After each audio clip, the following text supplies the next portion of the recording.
Po tayo. Ama namin, lumalapit po kami sa inyo ngayon. Only in the name of Jesus. Sa kanyang pangalan, Panginoon, kami ay umaawit, kami ay sumasamba, kami ay nananalangin, at kami po ay nagtitipon, aming Diyos. Hiling namin, aming Ama, ng kapangyarihan nawa ng Banal na Espiritu, ang siyang pumuspos sa lugar na ito at magbigay po ng kapangyarihan sa inyong mga salita na amin pong pagbubulay-bulayan ngayong umaga. Ang mga salita mo nawa, Panginoon, ay magsilbing kapangyarihan, kalakasan, at magsilbing pagkaing espiritual sa amin pong mga buhay. Lord God, you are welcome in this place. We thank you for your presence and we thank you for your blessing. In the name of Jesus we pray. Amen. Amen. Mari na po tayong makaupo. Glory to God.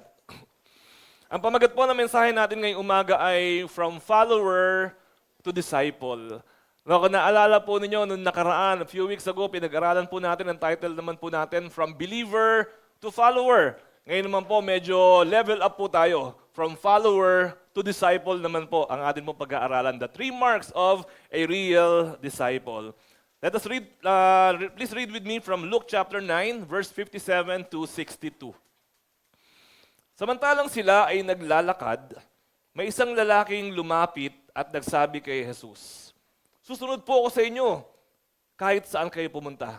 Okay, naglalakad si Jesus, kasama niya yung mga alagad niya, biglang may humahabol. "Hey, wait, Lord! Susunod ako sa inyo, kahit saan kayo magpunta." Ano po sagot ni Jesus? "May lungga ang asong gubat at may pugad ang mga ibon, ngunit ang anak ng tao ay wala man lang mapagpahingahan." Okay, next episode. At sinabi naman niya sa isa, "Sumunod ka sa akin." Ngunit, sumagot ito, "Panginoon, hayaan lang po muna ninyong maipalibing ko ang aking ama." Sinabi ni Jesus sa kanya, "Hayaan mo na ang mga patay ang maglibing sa kanilang mga patay. Ngunit humayo ka at ipahayag mo ang kaharian ng Diyos." Verse 61, third episode. May isa namang nagsabi sa kanya, "Susunod po ako sa inyo, Panginoon. Ngunit hayaan ninyong magpaalam muna ako sa aking pamilya." At ganito naman ang tugon ni Jesus sa kanya, "Sino mang nagsimulang mag-araro, ngunit panay ang lingon, ay hindi karapat-dapat sa kaharian ng Diyos." Tatlong iba-ibang episode, tatlong senaryo, mga gustong sumunod sa Panginoon, mga tinawag ng Panginoon, pero iba-iba po ang dahilan, iba-iba po ang motibo, iba-iba po maari ang response din ng Panginoon sa kanila. Yan po yung gusto natin tignan ngayon pong umagang ito. As I've said, a few weeks ago, we talked about being a follower. Nakakatuwa. Kasi at the end of our message last time, sabi po natin yung gustong mag-commit na maging tagasunod ng Panginoon at hindi lamang believer, kundi follower talaga ng Panginoon, ay tumindig. At alam niyo po, ang daming tumindig. At palagay ko po halos lahat ay tumindig po tayo. Ang tanong po natin ganito, ano na? Ngayon that we have committed to become followers of Jesus Christ, what is next? Alam niyo po, kapag meron po akong mga ikinakasal at kapag nag-meeting po kami at tinatanong ko sila, gaano katagal na ba yung preparation ninyo? Yung iba po, sinasabi nila, 1 year yung preparation namin. Wow, yung iba mga 6 months. Pero laging may preparation sa kasal. At pagkatapos po nung araw nung kasal na yon, ibinuhos nila lahat ng kanilang planning and everything during the wedding day. At pagkatapos nung kasal na yon, parang yun na yun. Tapos na yung kasal. No, yung pinagplanuhan mo ng tagal-tagal, natapos lang ng 1 oras na yon. And then the next day, it hits you. Biglang tatanungin mo sa sarili mo, hindi na ako single, may asawa na ako. What's next? What's next? No, ganun po ang nangyayari sa atin bilang mga Kristiyano. We have received the Lord Jesus Christ, nakilala natin siya, sabi natin, "Lord, I believe in you. Lord, I will follow you." And then, what's next? Ano na po ang susunod? Mga kapatid, there is only one next thing or one next step to do.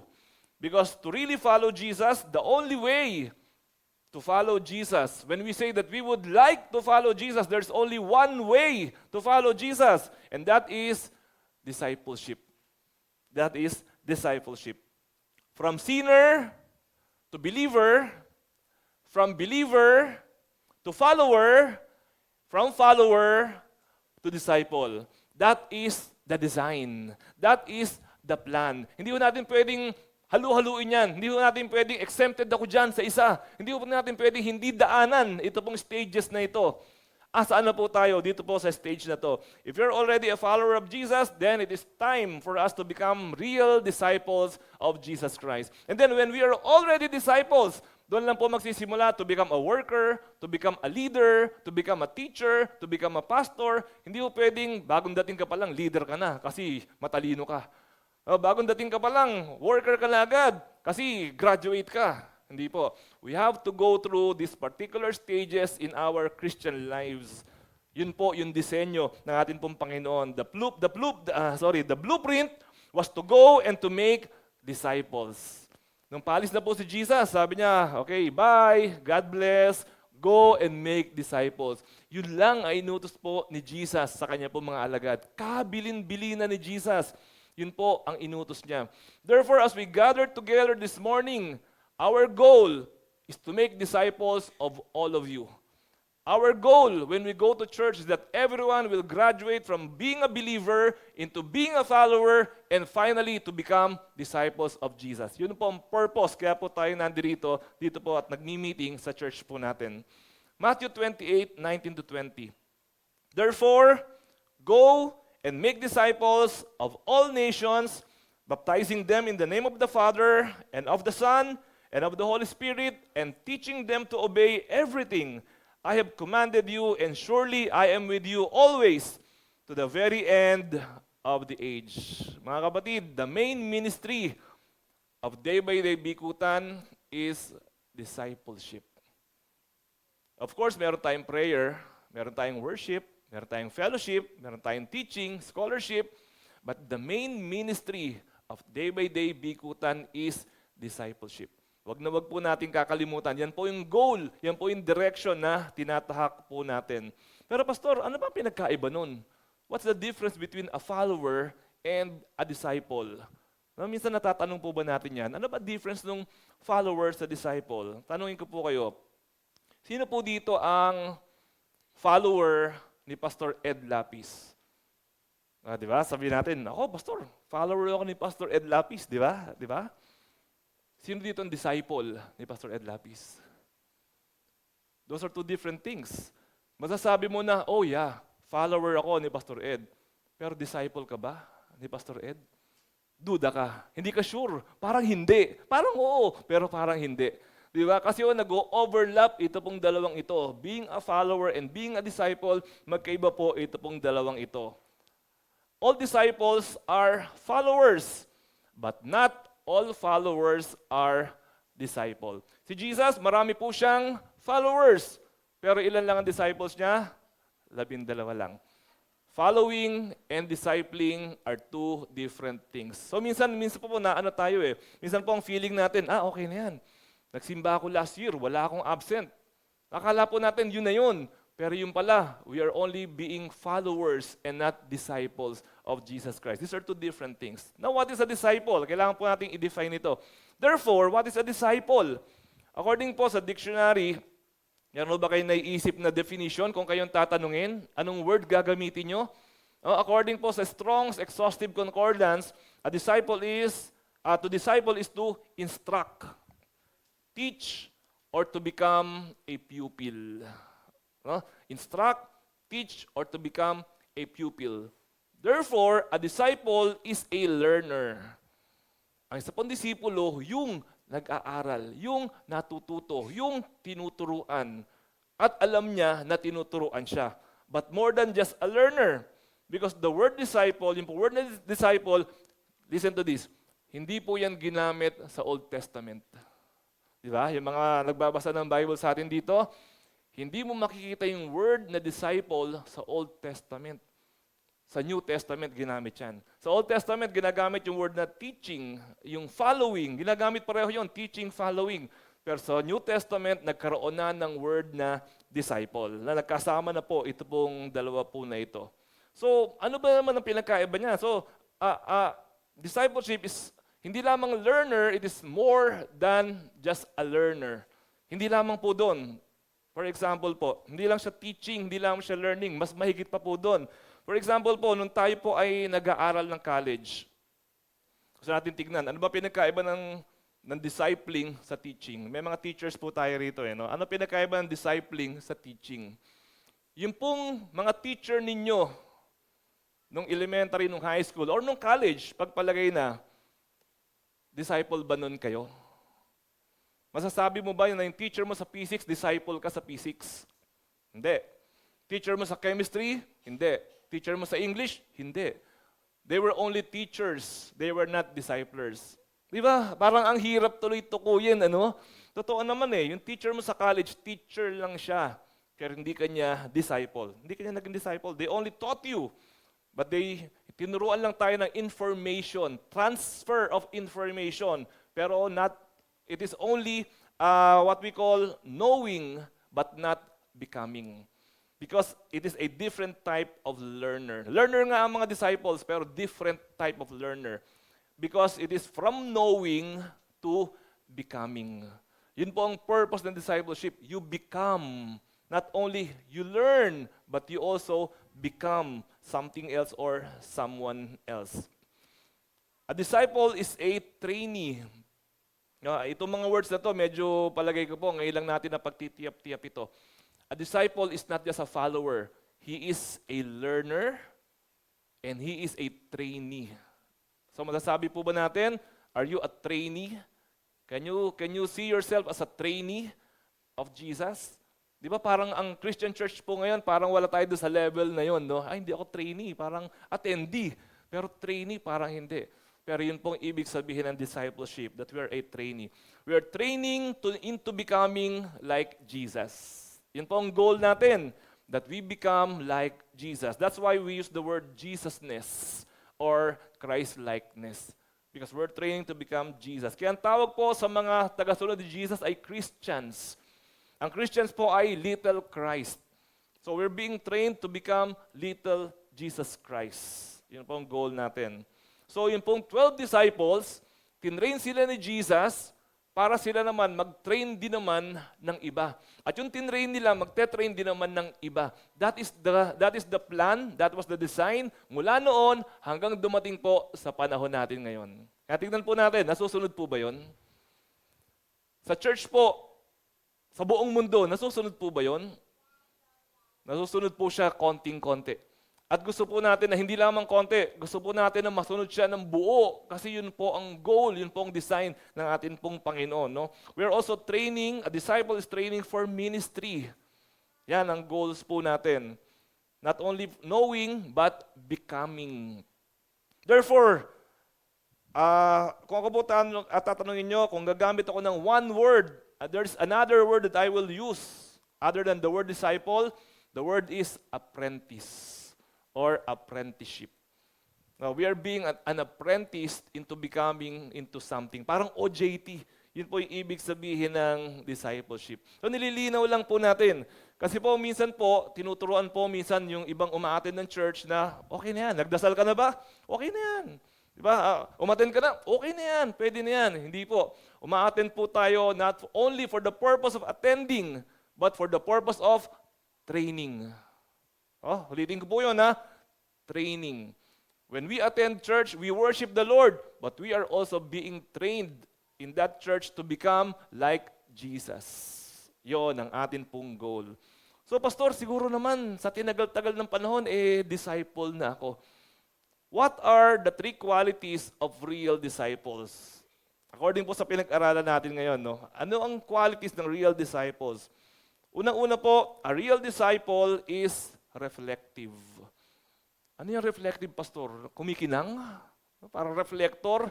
Hindi, reflective po yan. Nagre-reflect, nag-iisip, nag-evaluate bago po siya maging tagasunod ng Panginoon. Balikan po natin yung Luke 9:57-58. Samantalang sila ay naglalakad, may isang lalaking lumapit at nagsabi kay Jesus, "Susunod po ako sa inyo kahit saan kayo pumunta." Sumagot si Jesus, "May lungga ang asong gubat at may pugad ng mga ibon, ngunit ang anak ng tao ay wala man lamang mapagpahingahan." Imagine po ninyo yan, ha? Sabi niya, "Lord Jesus, susunod ako." Wait, siguro may isip natin, dapat matuwa si Jesus. Ay, salamat naman at madadagdagan yung sumusunod sa akin. No, parang minsan, pagka umatin sa church, naiisip natin, ay salamat naman, merong bagong attendee, merong bagong member, ay salamat naman, merong umattend sa Bible study, madadagdagan yung Bible study. Natuwa po ba si Jesus? Sa binasa natin, natuwa ba si Jesus? Sinabi ba ni Jesus na mag-celebrate tayo dahil merong isang gustong sumunod sa akin? Natuwa ba siya? Actually po, di ba, ang ganda sana. Pero mukhang hindi natuwa si Jesus. Kasi mukhang hindi pinag-isipan. Kasi look at the words, ha? Lord, sabi niya, susunod ako sa iyo kahit saan ka magpunta. Kahit saan ka magpunta. Wow, sigurado ka sa sinasabi mo? Naintindihan mo bang sinasabi mo? Talagang susunod ka kahit saan ako magpunta? Kaya ang sagot po ni Jesus sa kanya, may lunggang asong gubat. Buti pa yung mga fox, buti pa yung mga coyote, meron tulugan. Pero ako, may pugad ang mga ibon. Pero ako, sabi niya, wala man lang ako mapagpahingahan. Baka hindi mo alam ang sinasabi mo. Minsan marami pong gustong sumunod sa Panginoon, hindi alam yung kanila pong sinasabi. A real disciple is not impulsive.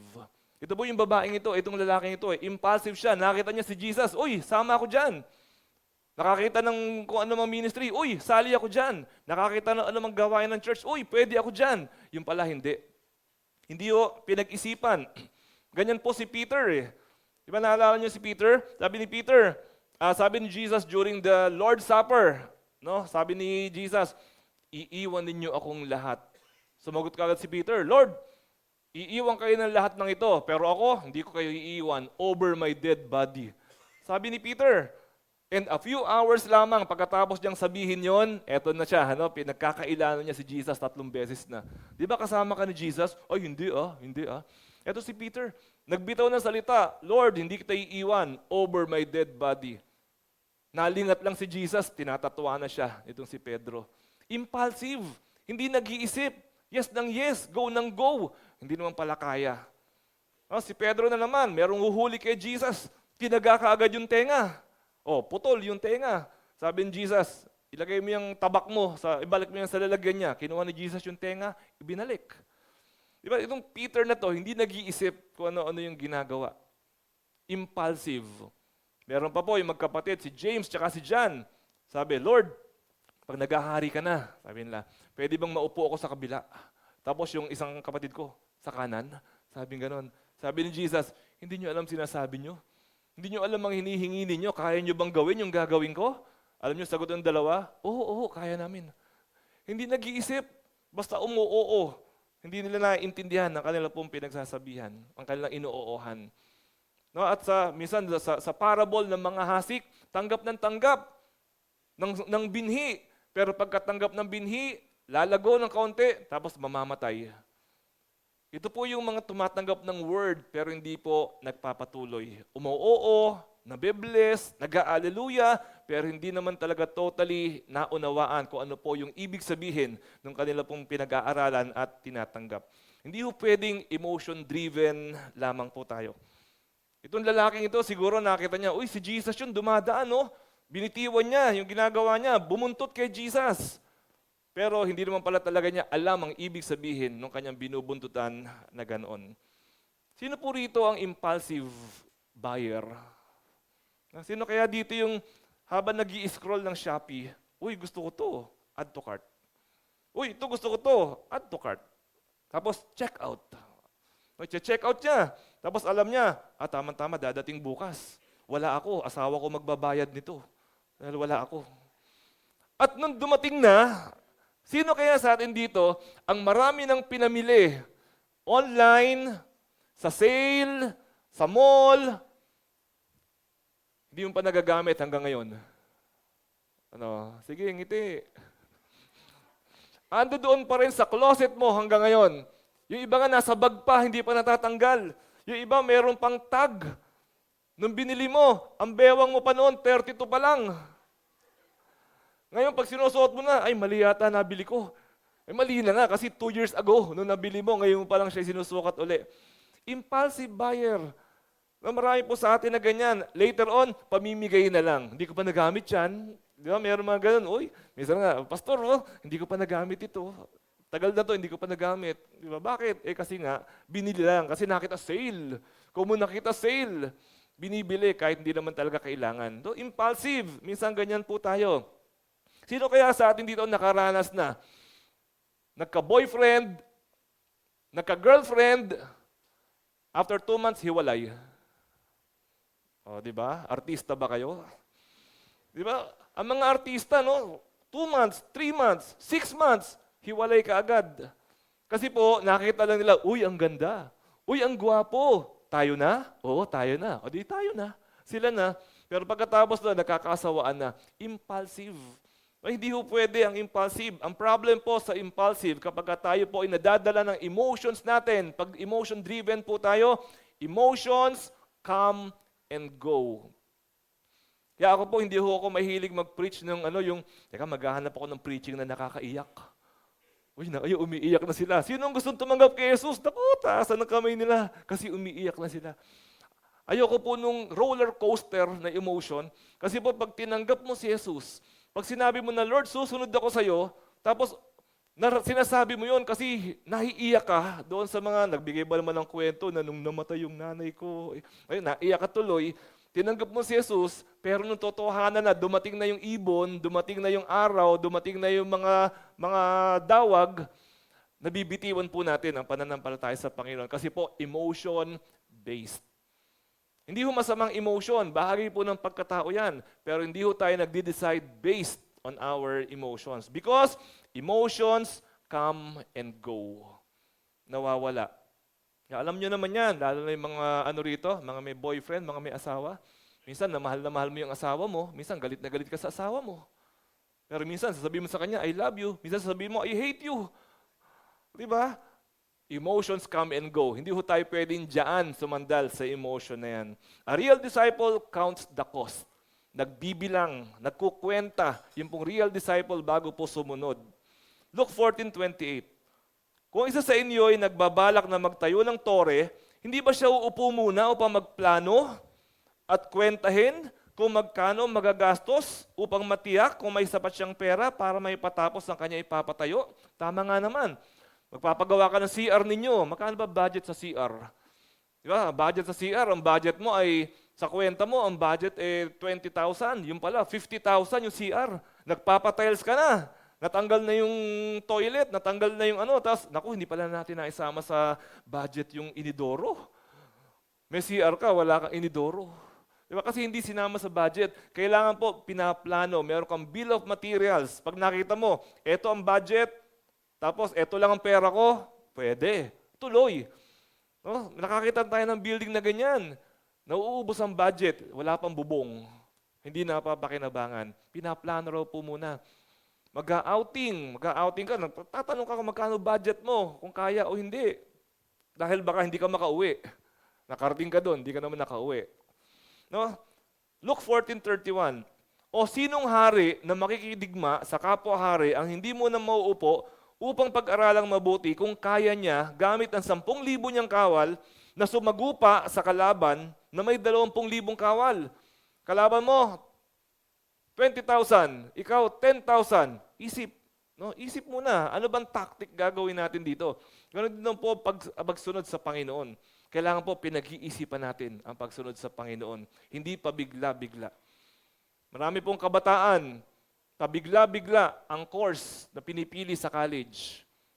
O, lalo ngayon, matatapos na naman ang school year, magka-college na naman. So ano course mo ngayon? Ngayon, gusto ko ngayon engineering. After 1 year, lilipat. Accounting. After 1 year, lilipat na naman. Diba? Iba na naman ang gusto. Yung pala, kauwian niya, welding. Yung pala yung gusto niya. Diba sana kung libre? Kaso yung magulang mo nagbabayad niyan eh. Libre ka ng lipat ng lipat.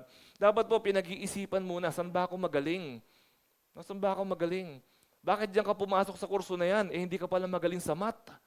Tapos pumasok ka engineering. Ba't ka nasa engineering? Hindi ka naman magaling sa math.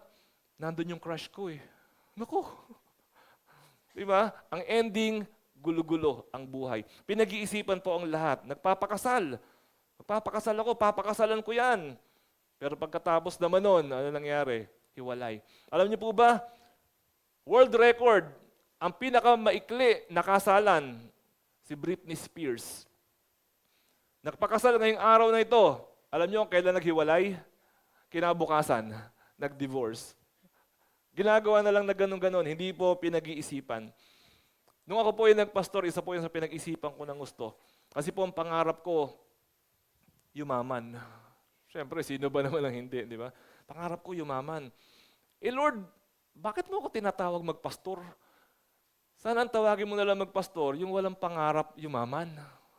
Kasi pag ako tinawag mo, maglalaban yung dalawang yan. Pero kailangan ko po mag-isip. Mahirap Alam nyo, pag may calling po kayo kay Lord, hindi naman ibig sabihin pastor lang. Maski anong calling. Calling mo mag-teacher, calling mo mag-worship team, kung whatever. Hanggat hindi mo po na-fulfill yung calling mo kay Lord, maniwala kayo, hindi kayo matutulog ng maayos. Hanggat hindi po ninyo, lalo na kung ang calling mo is full-time ministry, kung may calling ka na magpastor, halimbawa, baka mahirap itong sasabihin ko na to pero ito po kasi na-experience ko sa mga kakilala ko. Yung po may calling magpastor at hindi nagpastor, hindi naman kinukuha ni Lord. Mukhang yun ang gusto niyong sabihin ko Hindi kinukuha ni Lord. Yung may calling magpastor at hindi nagpastor, palipat-lipat ng karir. Yun ang mga na-observe ko. Hindi naman yun ang hard and fast rule nun. Pero nakita ko po yun doon sa mga kaibigan ko na later on, nagpastor din naman. Palipat-lipat ng karir. Walang karir na sila, na nakali. Tama, alam niyo ba yung word na nakali? Napakali doon sa karir na yon. Palipat-lipat. Kasi hindi naman siya shoot talaga doon sa ibang mga karir na yon. Kundi shoot talaga doon sa karir na pinaglalagyan ni Lord sa kanya. So ganoon din po yung karir mo. Kung shoot ka para doon, magtatagal ka dyan, masaya ka pa, mag-e-excel ka pa sa karir na yan. Pero kung hindi yun ang pinaglalagyan ni Lord sa'yo, kahit na anong bale-balentong ang gawin mo, hindi ikaw magiging the best dyan sa karir na yan. Hindi ka happy sa karir na yan at lagi mo iniisip, nangangarap ka na ano kaya, mag-resign ako. Laging ganun, naiisip po natin. So mag-isip po tayo, pag susunod po tayo sa Panginoon, inisip ko po yan, Lord, pag sumunod ako sa'yo, ganto, mahirap, ganyan. Pero sige Lord, tinatawag mo ko Kaysa naman hindi ako mapakali sa buong buhay ko, hindi ako matulog. Sige po, susunod ako. At nakwento ko po sa inyo yun before, di ba? Nakwento ko before, sabi ko sa sarili ko, pag nagpastor ako, hindi na ako mag-aasawa. Isa yun sa isang sakripisyo ko, hindi na ako mag-aasawa. Dahil ako tinatawag magpastor, hindi naman yung asawa ko, mahihirapan yung asawa ko. Tapos, magkakaanak pa ako, mahihirapan yung mga anak ko. So, hindi na ako mag-aasawa, hindi na ako mag-aanak. Dumaan yung misis ko kung may kembot-kembot. Lord, balato mo na sa akin to. Ayun. Nakatatlong anak pa ako. Hindi naman kami pinabayaan ng Panginoon. So, ang ibig ko lang po sabihin, hanggat wala ka sa tamang posisyon mo, hanggat wala ka sa tamang pwesto, kumbaga sa puzzle, hanggat wala ka sa tamang butas ng puzzle na yon, walang meaning ang lahat. Magulo ang lahat. Pero pag-isipan mo muna bago mo tanggapin yung calling ng Panginoon. Kasi po, hindi madali. Hindi madali talaga. So, a real disciple ay nag-iisip, nagre-reflect bago po siya sumunod sa atin pong Panginoon. At hindi lamang naman po yun maski man sa salita, ang dali magsalita, di ba? I love you, Lord! Ang daling magsalita na, I love you, Lord. Totoo ba? Pag-isipan mo. Alam niyo po, yung mga nagsasalita, palagay ko po, nasabi niyo na to. Yung mga nagpe-pray kay Lord ng ganito, Lord, your will be done. Kilabutan ka. Pag ganyan ka mag-pray, Lord, your will be done. Magandang prayer yan, Magandang prayer yan. Pero pag pinag-pray mo yan, parang inabutan mo si Lord o nag-abot ka sa ibang tao ng blank check. Di ba, pag nagbigay ka ng blank check, pinirmahan mo blanco, binigay mo sa kanya, your will be done. Ibig sabihin kung anong gusto niya ilagay ng presyo doon, pinirmahan mo na.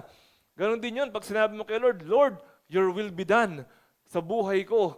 Parang sinasabi mo na, Lord, bahala ka. Anong gusto mong gawin sa buhay ko? Gusto mo ako ipatapon sa Nigeria? Gusto mo ako ipatapon sa Timbuktu? Susunod ako. Kasi sabi mo, your will be done Di ba, ganun po tayo. So, pero pag sinabi mo na, Lord, pinagpe-pray ko po itong taong ito, hindi ko alam kung gagaling siya or hindi, your will be done. O dalawa lang ang pinagpipilian, kung gagaling or hindi. Yun lang, limitado doon. Pero kapag pinagpe-pray mo, Lord, your will be done in my life. Tapos sasabihin ni Lord, mag-lead ka ng Bible study. Puwera yan, Lord. Hindi kasali yan. Kapag sinabi mong your will be done, blanket authority ang binibigay natin sa Panginoon. Di ba?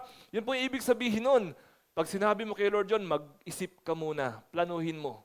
Planuhin mo. Bago mo bitiwan kay Lord, ito po mga salita na ito. Lagi natin binibitiwan, I will pray for you. Di ba? I'm praying for you. Totoo ba? Pinagpe-pray ba talaga natin? Pag sinabi natin na I'm praying for you, sana po totoo kapag binabanggit natin yung mga yan. So, madali pong magsalita, madali pong mangako, madaling magpaasa, pero do not be impulsive, but be reflective. Ang tunay po na disipulo ay pinag-iisipan muna yung mga binibitiwan niya sa Panginoon. Okay, yun po yung una. Pangalawa po, another mark of a real disciple is submissive. Ang totoo pong disipulo ay submissive. Luke 9:59-60. At sinabi naman niya sa isa, sumunod ka sa akin. Ngunit sumagot ito, Panginoon, hayaan lang po muna ninyong maipalibing ko ang aking ama. Sinabi ni Jesus sa kanya, hayaan mo na mga patay ang maglibing sa kanilang mga patay. Ngunit humayo ka at ipahayag mo ang kaharian ng Diyos. Ano naman po itong kwento nito isang ito? Sabi naman ni Jesus sa kanya, uy, halika, sumunod ka sa akin. Sabi niya, Panginoon, hayaan lang po, sumunod ka sa akin. Sumagot ito, hayaan nyo lang po munang maipalibing ko ang aking ama. Question, sumunod ba siya o hindi? Sa sagot niya, sumunod siya o hindi? Ang sagot niya ba, yes or no? Nag-no ba siya? Hindi. Nag-yes ba siya? Hindi. Ang sagot niya ay, wait. No, wait lang po. Kung kayo po ay magulang, alam nyo kung gaano nakakairita yung sagot na wait lang po. Kapag kaya sinagot kayo ng inyong mga anak. No, parang gusto nyong sakali, wait lang po. Wait lang, tapos internet ka lang dyan, sasabihan ka ng wait lang po. Yun ang sagot nito po, nitong taong ito kay Jesus. Lord, susunod ako sa inyo. Wait lang po. Okay, tanong natin, baka naman valid. Sabi niya, kasi ipapalibing ko muna tatay ko. Valid na reason mo ba o hindi? Ipapalibing ang tatay niya. No, kung patay na, valid. Kung buhay pa, ililibing mo ng buhay. Actually po, kung patay na po ang tatay niya, lalo na po sa Middle East, ang mga namamatay po doon, mamamatay ng umaga, inililibing ng gabi. Na hindi ko katulad sa Pilipinas, mamamatay ng Lunes, ililibing ng susunod na buwan. Ganun dito sa Pilipinas eh. No, sa kanila po, pag kayo po ay nasa Saudi Arabia, Middle East, OFW, pag sinabi po ninyo sa employer ninyo, Sir, pwede ba akong umuwi dahil namatay ang nanay ko? Ang sasabihin sa inyo ng employer ninyo ng mga Saudi, ba't uuwi ka pa? Patay na pala. No, ganun po sa kanila. Kasi po sa kanila, kahit na prinsipe ka pa, kahit hari ka pa, pagka namatay ka ng umaga, bago lumubog ang araw, tapos na ang lahat. Ililibing ka na. Itong pinag-uusapan po natin ngayon, buhay pa yung tatay niya. Kasi kung patay na yung tatay niya, ililibing lang naman pala mamaya, wala akong problema. Ang ibig po sabihin nito is, hayaan niyo munang alagaan ko ang tatay ko hanggang mamatay. Pag patay na yung tatay ko, wala na akong ginagawa sa buhay, wala na akong responsibilidad, tsaka na lang po ako susunod sa inyo. Kaya sagot niya kay Jesus, yes, I will follow you. But wait. No, hindi muna. Wag muna ngayon.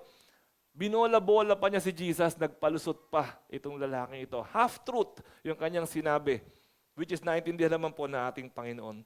A real disciple does not delay. Ang tunay na disipulo po, hindi pinaghihintay ang Panginoon. Saka na muna, Lord. Diba? Minsan nakarinig pa ako, nagtatanong, Pastor, pwede ba utang muna yung offering ko? Sabi ko, okay lang naman. Hayaan mo yun. Kayo na lang ni Lord mag-usap nun. Utang na lang yung offering mo. Tapos susunod, nag-usap na naman kami. Kamusta na yung utang mo? Pastor, nag-declare na ako ng amnesty. Nag-declare ng amnesty sa sarili niya. No, minsan po ganyan tayo Lord, I love you. Pero wag muna. Lord, susunod ako sa'yo. Pero wait, hindi na muna. Dinidelay natin. We have excuses. Do not make excuses. No, yung po mga sumusunod sa Panginoon, hindi yung naintindihan naman ni Lord yan. O bakit di ka na naman naka-attend sa gawain natin? Naintindihan naman ni Lord yan. Alam niyo po, yung naintindihan naman ni Lord yan, yan po ang isa sa pinaka-abused na palusot ng mga Christians. Amen naman dyan!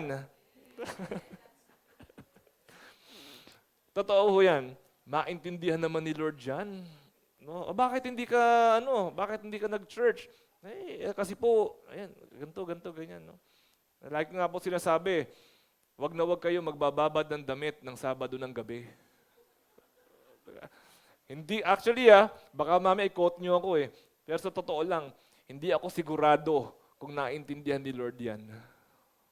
Actually, yung naintindihan ni Lord yan, tayo lang ang nagsasabi niyan Pero hindi ko alam talaga honestly kung naintindihan ni Lord yan.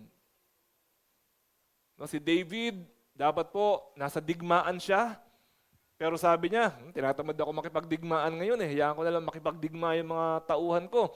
Dahil hindi po siya nakipagdigmaan, ano nangyari? Dumating si Bathsheba sa buhay niya. Kung nakipagdigmaan siya, hindi niya na-encounter si Bathsheba. Minsan ganyan tayo no? Tinatamad ako magsimba ngayong umagang ito. Ayoko mag-church. Naintindihan naman ni Lord yun. Nag-away tuloy kayo mag-asawa. Kung nag-church kayo pareho, di ba? Hindi kayo nag-away noong umaga ngayon. Kasi nag-away kayo, nag-agawan kayo ng remote control ng TV. Nagkaroon pa kayo ng gulo. Minsan po, kung sinunod lang natin yung disenyo ng Lord, wala tayong naging problema kung sinusunod lamang po natin. So do not delay. Sa totoo lang po be true to the Lord and be true and be honest to yourself. Matatanda na po tayo. Alam natin ang valid at hindi valid. Alam natin ang palusot sa hindi palusot. At kung palusot lang naman yung sinasabi natin, no, if you have a better place to be, Bible study, if you have a better place to be, naintindihan ni Lord yan. Nanganak yung nanay mo, naintindihan ni Lord yan. Alam namang unahin mo pa yung Bible study. May mga bagay na talaga naman na tao man o Diyos, naintindihan niya yun. Pero may mga bagay po, aminin natin, palusot na lang talaga. Ang totoo, tamad na lang tayo talaga. Aminin lang natin, Lord, tinatamad ako. O di sabihin natin, tinatamad tayo. Pero kung hindi naman talaga, maintindihan sana rin natin kapag hindi tayo pinagpala ng Panginoon. Sabihin ni Lord, naintindihan ko naman kung ayaw mo mag-worship sa akin Pero sana maintindihan mo rin kapag ayaw din kita i-bless. Parang nananakot na ako no? Hindi. Basta bahala na kayo ni Lord dyan. So, and a real disciple does not procrastinate. Yung wait, wag muna, Lord. Marami po kasi, Lord, I will follow you someday. Balang araw, susunod ako sa'yo. Para bang sigurado tayo na buhay pa tayo bukas. Pag sumusunod tayo kay Lord, Lord, balang araw, magiging disciple din ako. Para bang hindi ka pa kukunin ni Lord bukas. Sino ba nakakaalam niyan? So ngayon pa lamang po ay pagsilbihan po natin ng Panginoon. Minsan po sa isang memorial service, nag-speak po ako, sabi ko po, kapag ikaw ay kukunin na ng Diyos ngayong araw na ito, 24 hours ka na lamang mabubuhay, anong gagawin mo? Siguro ang gagawin mo ay makikipagtuwiran ka sa Diyos. Lord, sorry dito, patawarin mo ako dito, siguraduhin natin na Christian nga ako, yung kaluluwa mo, di ba? Yun ang unahin mo, 24 hours ka na lang mabubuhay. Pero kapag 1 week ka pa mabubuhay, anong gagawin mo? Siguro ang unahin mo yung mga kaaway mo, yung pamilya mo, magpapatawaran kayo, yung mga ganyan, di ba? Ayusin mo lahat yan. Pero kung mga 2 months ka pa mabubuhay, anong gagawin mo? Siguro yung mga papeles, dokumento, ng lote, ng kotse, mga bangko, siguro ayusin mo lahat yon. Pero kung 20 years ka pa mabubuhay, anong gagawin mo? Mag-enroll ka ng cooking, magzuzumba ka, kung ano, iba na yung gagawin natin, di ba? Kasi 20 years pa. Pero tignan po ninyo yun, no? Doon po sa question ko na yon, alam naman natin kung ano palang importante sa buhay. Kung 24 hours na lang, kaluluwa. Pagka 1 week pa, pamilya. Kapag 2 buwan na, iba pang kabuhayan natin. Pero pagka 20 years pa, tsaka na lang yung mga cooking na yan, tsaka na lang yung mga enroll sa gym. Doon na lang yun. Ito po yung pagkakasunod-sunod. Kailan ka ba mamamatay talaga? Sino ba nakakaalam? So ito pong apat na to pala talaga, unahin talaga natin yung espiritu natin, yung kaluluwa natin, kasi po hindi natin alam lahat kung kailan tayo kukunin ng Panginoon. Bakit mo unahin bigla itong panghuli, samantalang hindi pa sigurado yung panguna? So importante po yan, mga kapatid. No, do not procrastinate. A real disciple obeys. Mga kapatid, pinag-iintay mo ba si Lord? Ikaw ba itong lalaking ito na sinabi mo na, Lord, wait lang. Susunod po ako sa inyo. Pero wag ngayon, Lord, nag-e-enjoy pa ako. Ang sarap pa ng pagkabinata ko. Kaya na ako susunod. Susunod ako sa inyo, Lord, kaya lang maliit pa tong bata. Tsaka na ako susunod sa inyo pag malaki na yung bata. Tapos pagka senior citizen ka na, Lord, hindi na ako makakasunod sa inyo. Kasi po, pagod na ako. Kasi po, mahina na yung tuhod ko. May hagdan pa naman sa church. Let us know our priority in obeying the Lord. At pangatlo po, another mark of a real disciple is decisive. Decisive, decidido, committed, dedicated. Luke 9:61 and 62, may isa naman nagsabi sa kanya, susunod po ako sa inyo, Panginoon. Ngunit, hayaan ninyong magpaalam muna ako sa aking pamilya. Ganito naman ang tugon ni Jesus. Sino mang nagsimulang mag-araro, ngunit panayang lingon, ay hindi karapat-dapat sa kaharian ng Diyos. Ang sabi ni Jesus, isa na ito, hindi naman katulad ng isa na antayin munang mamatay, yung kanyang tatay. Itong isa na ito, Lord, magpapaalam muna ako sa pamilya ko. Ang sabi ni Jesus, kung gusto mo sumunod, hindi pwedeng lingon ng lingon. Kasi kung kayo po ay marunong mag-araro, ang mga nag-aararo po sa bukid, may inaasinta. May inaasintang puno, kung ano man, bakod. Doon siya nakatingin, inaararo niya. Pag lingon siya ng lingon, yung araro niya, lumiliko po ng lumiliko. Kaya hindi pwedeng lingon ng lingon, yun po nag-aararo. So ito po, magpapaalam po itong isang ito. Susunod daw siya kay Jesus, pero magpapaalam sa parents o sa magulang o kung kanino man. Ito po question. Kung hindi siya payagan.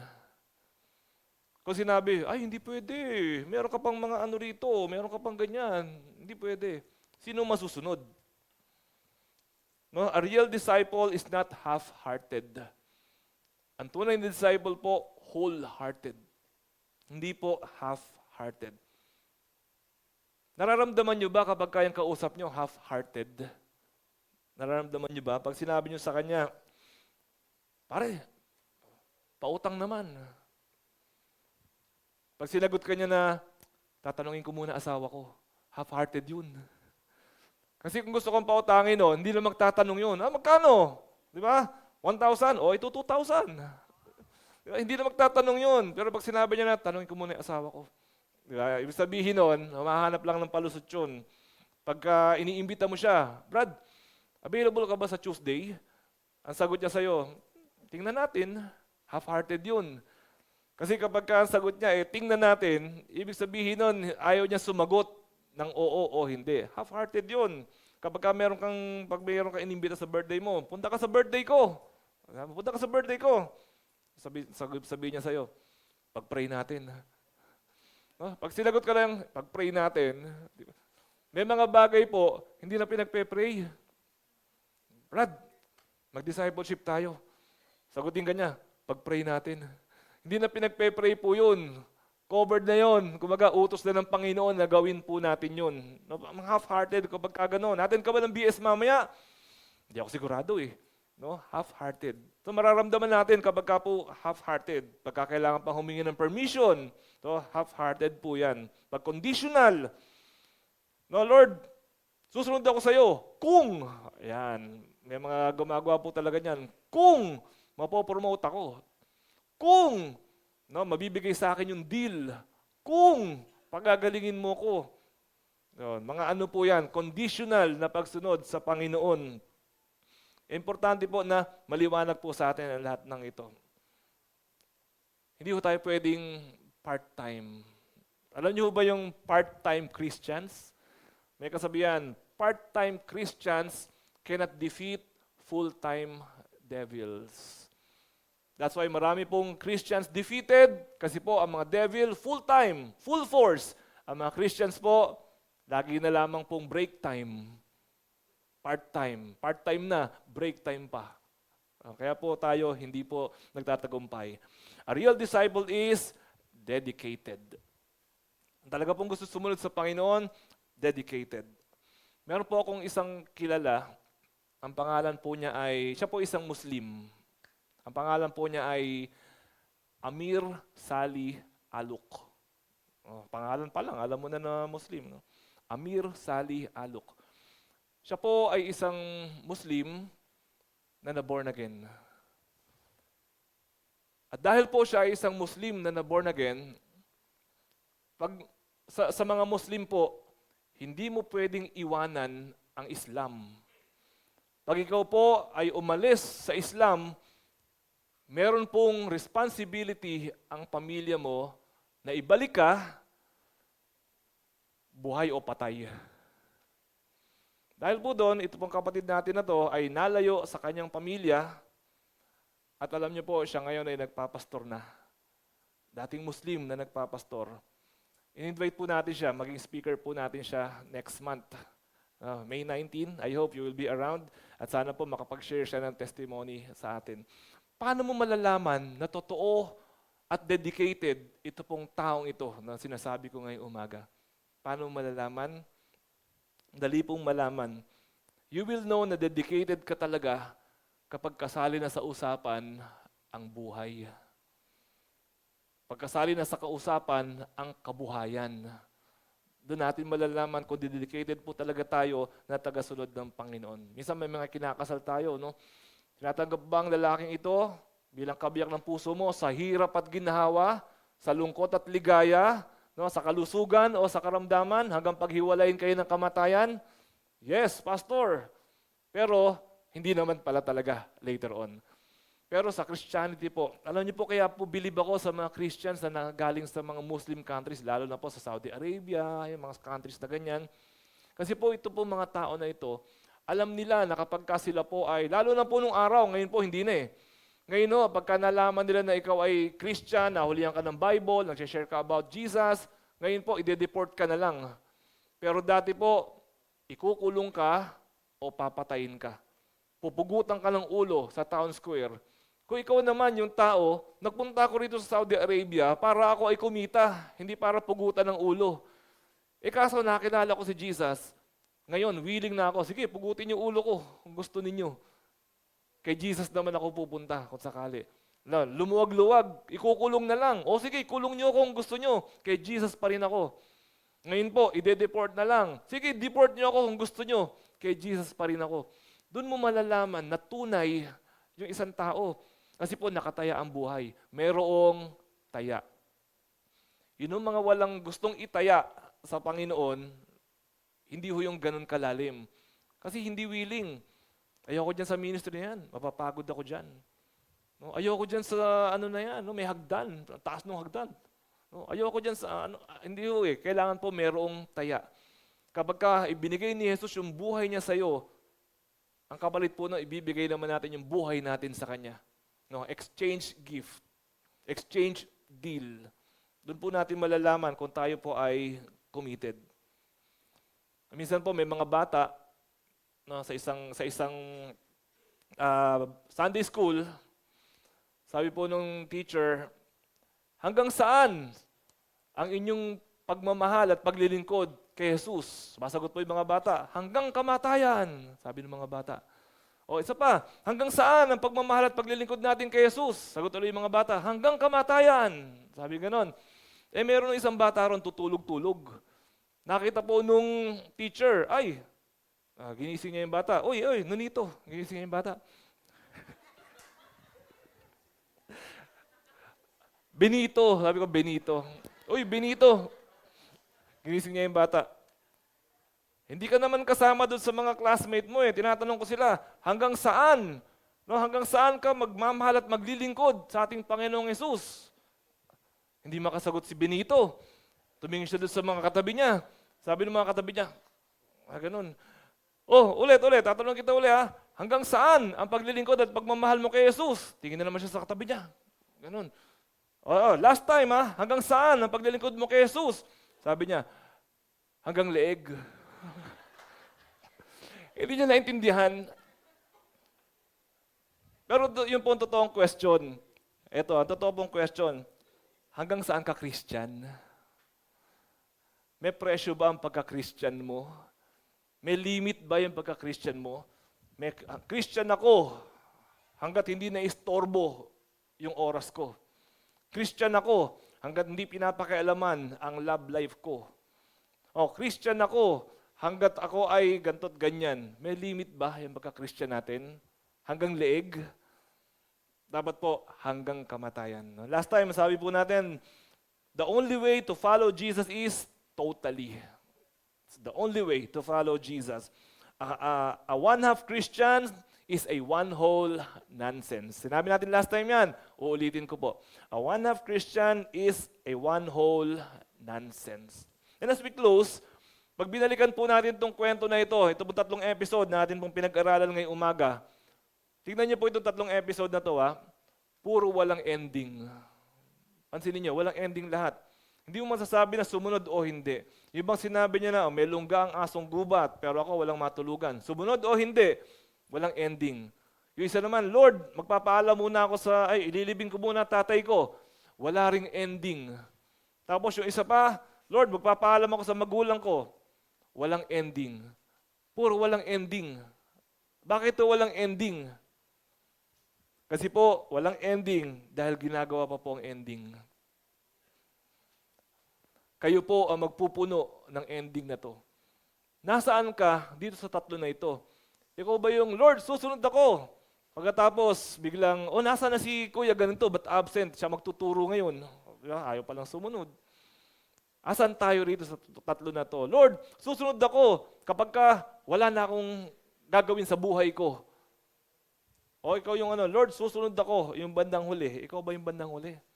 Kapatid, anong ending ang ilalagay mo dito? Sana po makita natin, we are being discipled to become hindi lamang basta mga followers, kundi mga alagad. Ang ganda ng word na yun, alagad ni Jesus Christ. Do not make Jesus a part of your life, but make Jesus your life. Ang akin pong pinakamatayog na pangarap dito po sa church natin na ito is lahat po tayo, unang-una lahat tayo 100% pupunta sa langit na Christian. No, hindi yung kunyari 100 tayo dito, tapos nag-rapture, o kinuha tayo ng Lord, tapos pagdating doon sa langit, kulang-kulang. O kaya biglang may naiwan doon sa mga upuan nila. Yan po yung unang goal ko, lahat tayo Christian. Kasi po pananagutan ko po kayo sa Diyos. Sabihin ni Lord, tagal-tagal na ng day by day bikutan, 20 years. Tapos yung isang lagi nakaupo dun sa may bandang likuran, laging uma-attend naman. Tapos ang ending, nandiyan ba sa likod?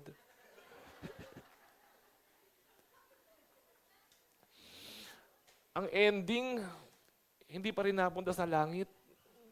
Di ba? Nako, sabihin ni Lord sa akin, lumapit ka rito, Escobedo. Pingot. Buti kung pingot lang.